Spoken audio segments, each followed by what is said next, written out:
后来针对这个韩国瑜出招，爱民众接到民调的电话，拢回答讲为伊支持蔡英文。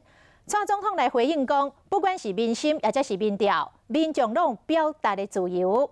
啊，针对着美中贸易战对台湾的影响，蔡总统讲，政府会来放宽着投资的条件，吸引台资回流。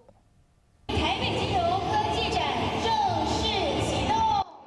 参加台北金融科技展开幕典礼，蔡总统向外界发声，爱大家做伙拼经济。我们有一个目标，就是要打造台湾成为亚洲企业资金调度跟高阶资产管理中心。讲到美中贸易战，蔡总统呼吁台商回流紧留台湾。不过讲到选择，蔡总统的民调支持度领先。对手韩国瑜开始出招反制，爱大家接到民调的电话，一路拢回答为支持蔡英文，想要冲淡民调带来冲击。